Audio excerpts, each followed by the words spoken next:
ہمارے یہاں صلہ رحمی یہ سمجھی جاتی ہے کہ اگر آپ میرے ساتھ اچھا سلوک کر رہے ہیں تو میں بھی آپ کے ساتھ اچھا سلوک کروں گا۔ آپ نے اکثر لوگوں کو کہتے ہوئے سنا ہوگا، ہم اچھوں کے ساتھ اچھے ہیں اور بروں کے ساتھ برے۔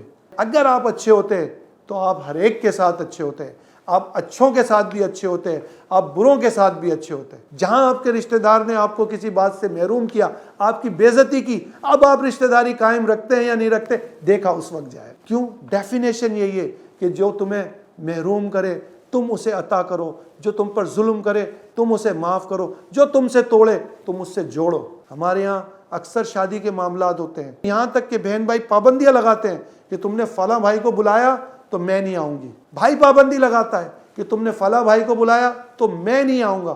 اب جو بیچارہ بیچ کا بھائی یا بہن ہوتی ہے وہ پھنس جاتے ہیں کہ کس کو بلاؤں اور کس کو نہیں بلاؤں۔ آج آپ کو یہ عمل بھاری لگتا ہے، یہ عمل بہت مشکل لگتا ہے۔ لوگ کہتے ہیں نا یار میں حق پہ ہوں، میری تو کوئی غلطی بھی نہیں ہے، دیکھو اس نے مجھے ڈانٹا، مجھے گالیاں دی اور آج تم مجھے ہی کہہ رہے ہو معافی مانگو۔ نبی کریم صلی اللہ تعالی علیہ وسلم کا فرمان ہے کہ جو شخص حق پہ ہونے کے باوجود جھگڑے کو ترک کر دے اللہ تعالیٰ اسے جنت عطا فرمائے گا۔ بہت مشکل عمل لگتا ہے یہ، اس میں انسان کا نفس اسے منع کرتا ہے، شیطان اسے منع کرتا ہے کہ تو چھوٹا ہو جائے گا، تیری شان گھٹ جائے گی، لوگ کیا کہیں گے۔